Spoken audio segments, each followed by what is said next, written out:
CM today నేను సహస్ర. ప్రస్తుతం BRS పార్టీలో ఏం జరుగుతుంది? కుటుంబ కలహాలు రోడ్డున పడ్డాయా?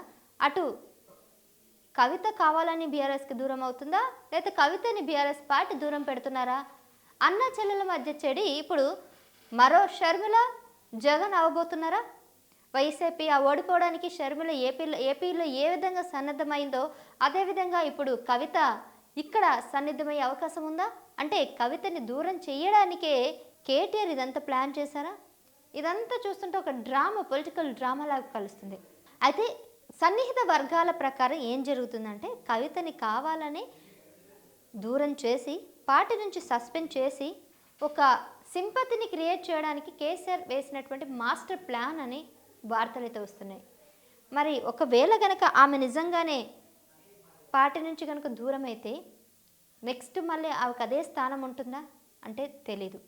అండ్ ఇంకొకటి ఏం చెప్తున్నారంటే ఇప్పుడు ప్రస్తుతానికి ఆమెని ఖచ్చితంగా పార్టీలోకి తీసుకొని ఆ తర్వాత ఏదో ఒక పదవి ఇచ్చేసి, అంటే ఒకవేళ బీఆర్ఎస్ పార్టీ అధికారంలోకి వస్తే ఆ పార్టీ ఇచ్చేసిన తర్వాత ఆమెను యాజ్ యూజువల్గా జాగృతి నడిపించుకోవడానికి ప్రయత్నాలు చేస్తున్నారు. ఎందుకంటే ఆల్రెడీ ఆమె మీద లిక్కర్ స్కామ్ కేసు ఉంది కాబట్టి ఈ కేసులో ఆమె ఏం చేయబోతుంది ఏంటి అనే దాని మీద మరోసారి జైలుకి వెళ్లకుండా ఈ విధంగా అడ్డుకట్ట వేస్తున్నారేమని కూడా అంటున్నారు.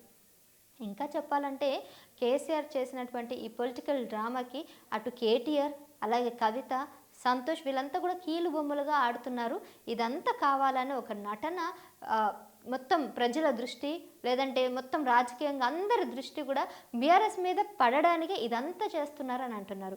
ఎందుకంటే గత ఎన్నికల్లో మొత్తం కూడా పార్టీ ఓడిపోయిన కారణాల వల్ల ఎవరు కూడా బీఆర్ఎస్ని సరిగ్గా పట్టించుకోవట్లేదు కాబట్టి పొలిటికల్గా బీఆర్ఎస్ని గట్టిగా స్ట్రాంగ్గా ఇవ్వడానికి ఇదంతా చేస్తున్నారు. అందుకే కవితని ఒక కీలు బొమ్మలాగా ఆడుకుంటున్నారు అటు బీజేపీ కానీ ఇటు బీఆర్ఎస్ కానీ అంటున్నారు. యాక్చువల్గా బీఆర్ఎస్ నుంచి బయటకు వచ్చి కవిత సొంతంగా పార్టీ పెట్టుకోవడానికి చాలా ప్రయత్నిస్తున్నారు. అంతేకాకుండా కాంగ్రెస్లోకి వెళ్ళడానికి కూడా ప్రయత్నిస్తున్నారు. కాంగ్రెస్లోకి వెళితే ఆమెను ఎలాగో చేరనియ్యారు కాబట్టి బీజేపీలోకి బీఆర్ఎస్ విలీనం అవుతుంది కాబట్టి విలీనం అయ్యే ఛాన్సెస్ ఎక్కువగా ఉన్నాయి కాబట్టి అందుకే ఇలా వెళ్ళకూడదు ఉంటున్నారని అంటున్నారు. మరి ఒకవేళ కనుక ఆవిడ బయటకు వెళ్ళకుండా ఉండాలంటే ఏం చేయాలి? ఒకవేళ బయటికి వెళ్ళినా కానీ సొంతంగా పార్టీ పెట్టుకునే అవకాశం ఉందా? తెలియదు. సో ఇదంతా కూడా కొన్ని రోజులలో ఆవిడ చేసే ఎజెండా అదంతా కూడా బయటకు వచ్చే ఛాన్స్ ఉన్నాయి. అంతేకాకుండా ప్రభుత్వం దీనికి సంబంధించిన కొన్ని చర్యలు కూడా తీసుకోబోతుంది. ఆల్రెడీ సెంట్రల్ నుంచి ఆవిడకి 16 నెలలు జైలు శిక్ష పడింది కాబట్టి ఏం చేయబోతారు ఏంటి అవన్నీ అంశాలన్నీ కూడా మాట్లాడే ఛాన్సెస్ అయితే ఉన్నాయి. చూద్దాం, లెట్స్ సీ.